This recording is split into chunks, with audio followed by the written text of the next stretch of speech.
KLR the photo Guru YouTube சேனலுக்கு உங்களை வரவேற்கிறேன். என் பெயர் கேஎல் ராஜப்பன் சிங். இந்த வீடியோவில் ப்ரோக்ராம் எக்ஸ்போஷர் மோடுக்கும் ஃபுல் ஆட்டோமேட்டிக் எக்ஸ்போஷர் மோடுக்கும் உள்ள வித்தியாசத்தை நம்ம பார்க்க போகிறோம். நீங்கள் டிஎஸ்எல்ஆர் அல்லது மிரர்லெஸ் கேமரா பயன்படுத்தி ஃபுல் ஆட்டோமேட்டிக்கில் படம் எடுக்கிறீங்களா? ஃபுல் ஆட்டோ மோட்லேருந்து வெளியில் வாங்க. கேமராவில் இன்னும் என்னெல்லாம் க்ரியேட்டிவாக பண்ண முடியும்னு யோசிங்க. ஃபோட்டோகிராஃபர்னு அடிப்படை விஷயங்களை சரியாக தெரிஞ்சுக்கிட்டு அர்த்தமுள்ள படம் எடுங்க. கேமராவில் எல்லா செட்டிங்லையும் டிஜிட்டல் டெக்னாலஜியும் முழுசாக தெரிஞ்சுக்கோங்க, பயன்படுத்துங்க. காட்சிகளை சரியாக பார்க்க கற்றுக்கோங்க. ஒளியை சரியாக அனுபவித்து பயன்படுத்துங்க. காம்போசிஷன் அழகை பார்த்து புரிஞ்சு கொள்ளுங்க. சரியாக முறைப்படுத்தப்பட்ட என்னோடய வகுப்புகளின் வழியாக நேரடியான செயல்முறை கற்றல் அனுபவத்தை பெறுங்க. ஆம்பிஷன்ஸ் ஃபார் ஃபோட்டோகிராஃபி அகாடமியில் நான் நடத்தக்கூடிய பகுதி நேரம் மற்றும் முழு நேர வகுப்புகளில் பங்கு பெறுங்கள். இன்னும் விவரங்களுக்கு இந்த வீடியோவுடைய டீட்டெயில்ஸை பாருங்கள் அல்லது 9444441190 எண்ணில் என்னை அழையுங்கள். ஃபோட்டோகிராஃபியை உணர்வுபூர்வமாக செய்யுங்க.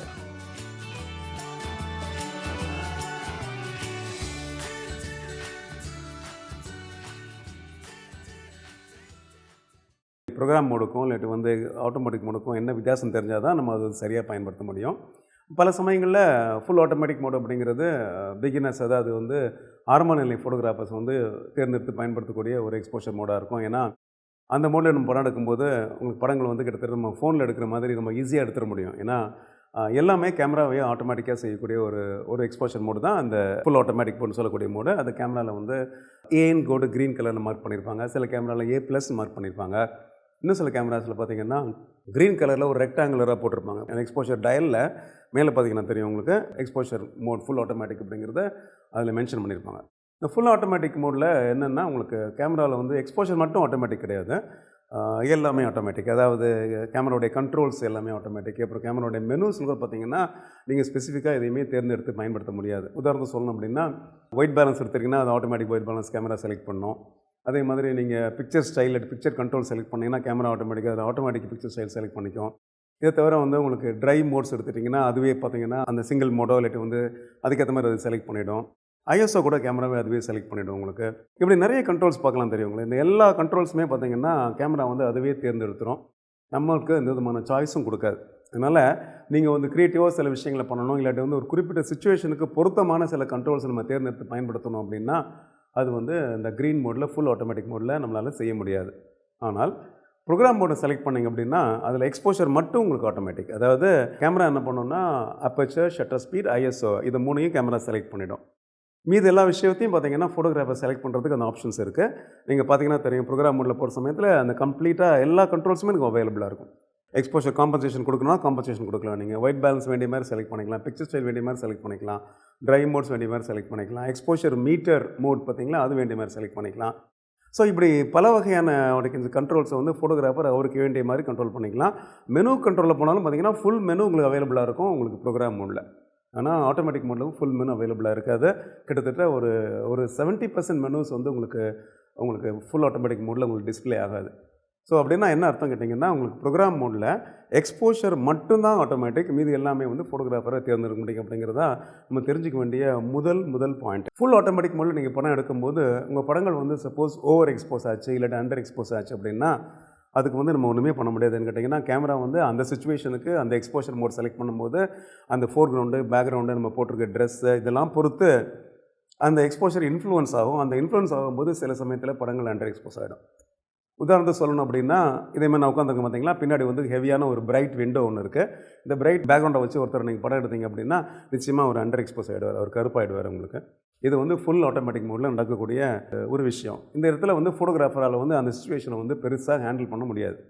ஆனால் இதே சிச்சுவேஷனை நீங்கள் ப்ரோக்ராம் மோடில் எடுத்தீங்க அப்படின்னா இந்த பேக்ரவுண்ட் ஹெவியாக உங்களுக்கு பிரைட்டாக இருந்தால் கூட உங்களால் மெயின் சப்ஜெக்டை உங்களால் பிரைட் பண்ண முடியும். அது எக்ஸ்போஷர் காம்பன்சேஷன் அப்படிங்கிற ஒரு ஆப்ஷன் உங்கள் கேமராவில் இருக்குது. ஸோ நீங்கள் என்ன பண்ணுவீங்க, இந்த ப்ளஸ் ஆர் மைனஸ் பட்டனை ப்ரெஸ் பண்ணிவிட்டு என்ன பண்ணலாம், எக்ஸ்போஷர் ஸ்கேலில் போய் என்ன பண்ணலாம், நீங்கள் அதை towards the plus side move பண்ணிங்கன்னா ஆட்டோமேட்டிக்காக படம் உங்களுக்கு பிரைட் ஆகும்.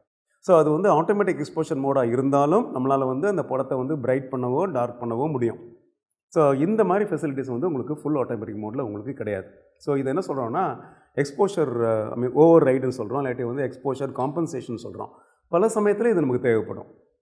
நான் எல்லா சமயத்துலையுமே உங்களுக்கு ஃப்ரேம் ஃபுல்லாக லைட்டிங் ஈவனாக இருக்கிறதுக்கு வாய்ப்பு இல்லை. எப்போல்லாம் ஃப்ரேம் ஃபுல்லாக லைட்டிங் ஈவனாக இல்லையோ எப்போல்லாம் உங்களுக்கு பேக்லைட் ஹெவியாக இருக்கோ, இல்லாட்டி பேக்ரவுண்ட் ரொம்ப டார்க்காக இருக்கோ, இல்லை யாராவது வந்து பிரைட்டான சட்டை போட்டிருக்காங்க, இல்லை டார்க்கான சட்டை போட்டிருந்தாங்கன்னா, எல்லாமே ஈவன் அவங்க காம்ப்ளெக்ஷன் கூட எல்லாமே சேர்ந்து இந்த எக்ஸ்போஷர் எஃபெக்ட் பண்ணும். அப்படிங்கும்போது எனக்கு எக்ஸ்போஷர் பொறுத்தளவுக்கு அப்பச்சர், ஷட்டர் ஸ்பீட் அது கேமரா தேர்ந்தெடுக்கட்டும், பிரச்சனை இல்லை. எனக்கு ஐஎஸ்ஓ கேமரா தேர்ந்தெடுக்கட்டும். ஆனால் என்னால் வந்து ஒரு படத்தை வந்து பிரைட் பண்ணுறதுக்கோ டார்க் பண்ணுறதுக்கோ முடியணும் அப்படின்னா, அப்போ நான் வந்து க்ரீன் மோடில் ஃபுல் ஆட்டோமேட்டிக் மோடில் செட்டில் ஆக முடியாது. அப்போ நான் ப்ரோக்ராம் மோடில் தான் செட்டில் ஆகணும். இந்த 2 மோட்லையுமே நமக்கு என்ன அட்வான்டேஜ் கேட்டிங்க அப்படின்னா, ஒரு குயிக்காக நம்ம படங்கள் எடுக்கிற சமயத்தில் ஒரு மேனுவல் மோடில் போய் தனித்தனியாக நீங்கள் வந்து ஒரு கண்ட்ரோலையும் செலக்ட் பண்ணி அதுக்கப்புறம் எக்ஸ்போஷர் ஸ்கேலை பார்த்து நீங்கள் அதை செட் பண்ணுறதுக்கு பதிலாக ஒரு குயிக் ஷாட் எடுக்கிறதுக்கு இந்த 2 மோடுமே நம்ம பயன்படுத்திக்கலாம். இருந்தாலும் ப்ரோக்ராம் மோடில் வந்து எக்ஸ்போஷர் மட்டும் ஆட்டோமேட்டிக் அப்படிங்கிறதுனால மற்ற விஷயங்கள் நம்ம கண்ட்ரோலில் இருக்குது அப்படிங்கிறது ப்ரோக்ராம் மோடினுடைய மிகப்பெரிய ஒரு ப்ளஸ் பாயிண்ட்டு. அதனால தான் உங்கள் கேமராவோட எக்ஸ்போஷர் டயலில் நீங்கள் பார்த்தீங்கன்னா போதும், அந்த ப்ரோக்ராம் மோடை வந்து கிரியேட்டிவ் ஜோனில் வச்சுருப்பாங்க. ஸோ எக்ஸ்போஷர் டயல் நீங்கள் பார்த்தீங்கன்னா ஒரு சைடில் செட்டில் பார்த்தீங்கன்னா உங்களுக்கு எல்லாம் கிரியேட்டிவ் எக்ஸ்போஷர் மோட்ஸ் போல் ஒன்றா இருக்கும். அதாவது manual, AV mode, DP mode, அதுக்கப்புறம் ப்ரோக்ராம் மோட், இது 4மே ஒரே செட்டாக இருக்கும். அதுக்கப்புறம் அந்த ஃபுல் ஆட்டோமேட்டிக் மோட் பார்த்திங்க அப்படின்னா, அந்த ப்ரீசெட் ஆட்டோமேட்டிக்கில் போய் அதில் இருக்கும் உங்களுக்கு ஆக்சுவலாக. உங்களுக்கு பார்த்தீங்கன்னா தெரியும், போர்ட்ரேட் மோட், லேண்ட்ஸ்கேப் மோடு, அப்புறம் மேக்ரோ மோடு, ஸ்போர்ட்ஸ் மோடுன்னு அதோட தான் அந்த க்ரீன் மோடு இருக்கும். ஸோ இந்த ப்ரோக்ராம் மோட் அப்படிங்கிறது இட்ஸ் அ கிரியேட்டிவ் மோடு. அதாவது ஃபோட்டோகிராஃபர் வந்து அவருக்கு வேண்டிய மாதிரி சில விஷயங்களை தேர்ந்தெடுத்து பண்ண முடியும் அப்படிங்கிறதுனால என்ன பண்ணுறாங்க, அது ஃபுல் ஆட்டோமேட்டிக் மோடாக இருந்தாலும் அதை எதில் சேர்த்து வச்சுருக்காங்க கேட்டிங்க அப்படின்னா, கிரியேட்டிவ் மோடில், கிரியேட்டிவ் ஜோனில், அந்த டயலில் மற்ற கிரியேட்டிவ் எக்ஸ்போஷர் மோட்டோட சேர்த்து வச்சுருக்காங்க அப்படிங்கிறத நீங்கள் பார்க்குறீங்க. ஸோ இதுவே வந்து இந்த ப்ரோக்ராம் மோடுடைய ஒரு பெரிய ப்ளஸ் பாயிண்ட்டை உங்களுக்கு சொல்லுது. இதையும் தவிர நான் சொன்னேன் உங்களுக்கு வந்து ப்ரோக்ராம் மோடில் வந்து கேமரா ஆட்டோமேட்டிக்காக வந்து ஷட்டர் ஸ்பீடையும் அப்பச்சரையும் ஐஎஸ்ஓவும் தேர்ந்தெடுக்கும். அப்போ வந்து எக்ஸ்போஷர் வந்து ஆட்டோமேட்டிக்காக கரெக்டாக வந்துருன்னு சொல்லி சொன்னேன். ஸோ கேமரா தேர்ந்தெடுக்கக்கூடிய அந்த அப்பச்சர், ஷட்டர் ஸ்பீடு உங்களுக்கு பொருத்தமாக இல்லைன்னு நீங்கள் ஃபீல் பண்ணிங்கன்னா, அது கூட உங்களால் ப்ரோக்ராம் மோடில் மாற்றிக்க முடியும். அது வந்து ப்ரோக்ராம் ஷிஃப்ட்னு சொல்லுவாங்க. இப்போ உதாரணத்துக்கு கேமரா வந்து உங்களுக்கு 125 அப்படின்னு ஒரு ஷட்டர் ஸ்பீடு செலக்ட் பண்ணுது, அதுக்கப்புறம் அப்பச்சர் 11 செலக்ட் பண்ணுது அப்படின்னா, உங்களுக்கு ஷாலோ டெப்த் ஆஃப் ஃபீல்ட் வேணும்னா என்ன பண்ணிக்கலாம்னா, நீங்கள் 11லேருந்து உங்களோட அப்பச்சர் நீங்கள் 5.6க்கு மாற்றலாம். 5.6க்கு மாற்றினீங்க அப்படின்னா இமீடியட்டாக கேமரா என்ன பண்ணும், கரஸ்பாண்டிங்காக அவங்களுடைய ஷட்டர் ஸ்பீடை அது சேஞ்ச் பண்ணிடும். ஸோ முன்னாடி 125 இருந்தது பார்த்திங்க அப்படின்னா, இப்போ அதுலேருந்து இன்க்ரீஸ் ஆகி உங்களுக்கு 250 அப்புறம் 500க்கு மாறிடும். ஏன்னா நீங்கள் 11லேருந்து 5.6 வந்திருக்கீங்க, 2 ஸ்டாப் அப்பச்சர் ஓப்பன் பண்ணியிருக்கீங்க, ஷட்டர் ஸ்பீட் 2 ஸ்டாப் இன்க்ரீஸ் ஆகிடும். இது மாதிரி பார்த்திங்கன்னா ஒரு கண்ட்ரோலை நீங்கள் செலக்ட் பண்ணி நீங்கள் மாற்றுறீங்க அப்படின்னா கரஸ்பாண்டிங்காக இன்னொரு கண்ட்ரோல் வந்து மாறிடும். இது வந்து கேமரா தேர்ந்தெடுத்த ஷட்டர் ஸ்பீட் அப்பர்ச்சரை தாண்டி அதுக்கப்புறம் நீங்கள் என்ன பண்ணுறீங்க, உங்களுக்கு வேண்டியதை வந்து இந்த ப்ரோக்ராம் மோடில் இருக்கும்போதே ஒரு 30 செகண்ட்ஸுக்குள்ளே, அதாவது ஷட்டர் பட்டனை ப்ரெஸ் பண்ணி ஒரு எக்ஸ்போஷர் கேமரா தேர்ந்தெடுத்ததுக்கப்புறம் நீங்கள் என்ன பண்ணலாம் கேட்டிங்கன்னா, அதை சேஞ்ச் பண்ணிக்கலாம். ஆக்சுவலாக இதை வந்து டெக்னிக்கலாக வந்து ப்ரோக்ராம் ஷிஃப்ட்னு சொல்லுவாங்க. கேமராவில் வந்து ப்ரோக்ராம் ஷிஃப்ட் அப்படிங்கிறது இன்டென்ஷனலாக ஃபோட்டோகிராஃபர் வந்து கேமராவுடைய சாய்ஸை தாண்டி ஓவர் ரைட் பண்ணி பண்ணக்கூடிய விஷயம். க்ரீன் மோடில் உங்களுக்கு அந்த ஆட்டோமேட்டிக் ஷிஃப்ட்டுங்கிற ஆப்ஷன் உங்களுக்கு கிடையாது. அதில் வந்து கேமரா சொல்கிறது தான் அதுதான் அதில் வருமே தவிர அதை தாண்டி ஒரு விஷயத்தை உங்களால் மாற்ற முடியாது. அப்படிங்கிறதும் இந்த ப்ரோக்ராம் மோடுக்கும் உங்களுக்கு ஃபுல் ஆட்டோமேட்டிக்கும் உள்ள ஒரு மிகப்பெரிய ஒரு டிஃப்ரென்ஸ். இன்னொரு மிகப்பெரிய டிஃப்ரென்ஸ் என்னென்னா, ஃபுல் ஆட்டோமேட்டிக் மோடில் சப்போஸ் நீங்கள் ஒரு லோ லைட் கண்டிஷனில் நீங்கள் ஃபோட்டோ எடுக்கிறீங்க, ஒரு ரூமுக்குள்ளே நீங்கள் ஃபோட்டோ எடுக்கலாம் வச்சுக்கோங்களேன். லோ லைட் கண்டிஷனாக இருக்குது, ஒரு அவைலபிள் லைட்டில், ஒரு ஆம்பியன்ட் லைட்டில் ஒரு ரூமுக்குள்ளே நீங்கள் ஃபோட்டோ எடுத்தீங்க அப்படின்னா, அந்த நேரத்தில் கேமரா வந்து ஷட்டர் ஸ்பீடையும் அப்பச்சரையும் செலக்ட் பண்ணும்போது லைட் ஓரளவுக்கு அதிகமாக இருந்தால், போதுமானதாக இருந்தால் கூட நம்மளை கேட்காமலேயே வந்து ஃப்ளாஷ் ஆக்டிவேட் பண்ணிடும். நீங்கள் பல முறை இதை நீங்கள் பார்த்துருப்பீங்க. ஃபுல் ஆட்டோமேட்டிக் மோடில் ஒர்க் பண்ணக்கூடிய ஃபோட்டோகிராஃபர்ஸுக்கு நான் சொல்கிற சிச்சுவேஷன் உங்களுக்கு புரியும்.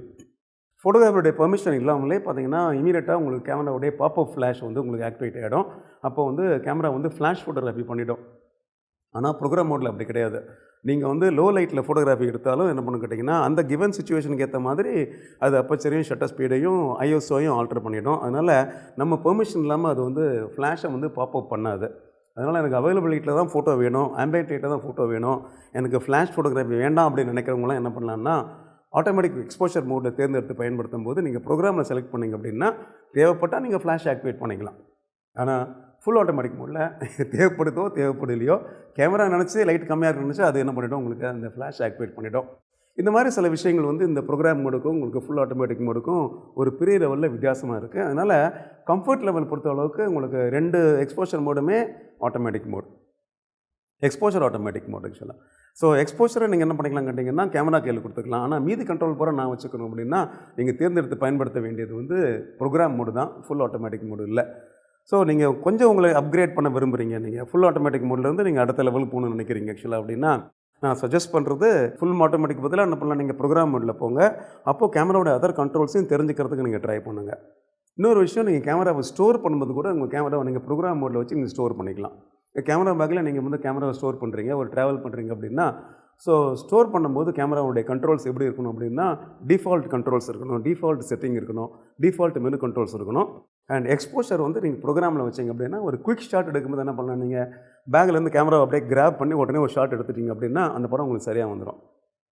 ஸ்டோர் பண்ணும்போது நீங்கள் மேனுவல் மோடில் நீங்கள் ஸ்டோர் பண்ணிங்க அப்படின்னா, அப்படி எடுத்துகிட்டு குயிக்காக ஒரு ஷாட் எடுக்கும்போது அப்போது உங்களுக்கு அந்த ஷட்டர் ஸ்பீட், அப்பச்சர், ஐஎஸ்ஓலாம் நீங்கள் செலக்ட் பண்ணி மாற்றுறதுக்கு டைம் இருக்காது. பை த டைம் அந்த ஆக்ஷன் முடிஞ்சிடும்.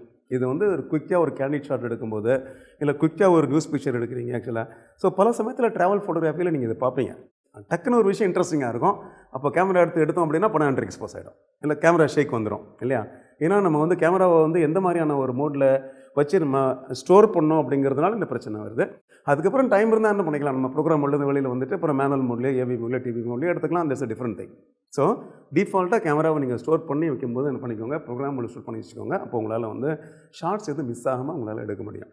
ஸோ ப்ரோக்ராம் மோடு அப்புறம் ஃபுல் ஆட்டோமேட்டிக் மோட் பற்றி நம்ம பார்த்தோம். இதில் வந்து ப்ரோக்ராம் மோட்ஸை யார் யூஸ் பண்ணலாம், இல்லாட்டி ஃபுல் ஆட்டோமேட்டிக் மோட்ஸை யார் யூஸ் பண்ணலாம், இல்லாட்டி எப்போ யூஸ் பண்ணலாம் அப்படின்னு யோசித்தோம் அப்படின்னா, உங்களுக்கு ஃபுல் ஆட்டோமேட்டிக் மோட் அப்படிங்கிறது ஃபோட்டோகிராஃபியினுடைய அந்த பேசிக்ஸு, ஃபண்டமெண்டல்ஸ் தெரியாதவங்க, அப்பச்சர், ஷட்டர் ஸ்பீட் பற்றி ஒரு ஐடியா இல்லாதவங்க, இல்லை வந்து ஒரு கேஷுவலாக ஃபோட்டோ எடுக்கக்கூடியவங்க, ஆக்சுவலாக ஒரு ஃபேமிலி பிக்சர்ஸ், டொமஸ்டிக் பிக்சர்ஸ் எடுக்கக்கூடியவங்க, ஃபோட்டோகிராஃபியை வந்து டாக்குமெண்ட்ரி மாதிரி இல்லாட்டி ஒரு ரெக்கார்ட் பர்பஸுக்கு மட்டும் பண்ணக்கூடியவங்க எல்லாம் என்ன பண்ணலான்னா அதை ஃபுல் ஆட்டோமேட்டிக் மோடில் எடுக்கலாம். அது வந்து லிட்டில் பெட்டர் தேன் ஒரு மொபைல் ஃபோன் ஃபோட்டோகிராஃபி மாதிரி உங்களுக்கு இருக்கும்.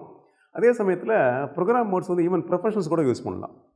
நானே பல முறை பார்த்திங்கன்னா ப்ரோக்ராம் மோட்ஸ் யூஸ் பண்ணியிருக்கேன். ஏன்னா நமக்கு வந்து யோசித்து ஒரு பர்டிகுலர் செட்டிங்ஸை நம்ம செலக்ட் பண்ணி எடுக்கிறதுக்குரிய ஸ்கோப் இல்லை, எக்ஸ்போஷர் பொறுத்தளவுக்கு மட்டும் நான் சொல்கிறேன். அப்போ எனக்கு மீதி விஷயங்கள்லாம் ஆல்ரெடி நான் பண்ணிருக்கேன், டிஃபால்ட்டாக நான் செட் பண்ணி வச்சுருக்கேன். அதில் வந்து எனக்கு மற்ற விஷயங்கள்லாம் நல்லா கரெக்டாக பண்ண முடியுது.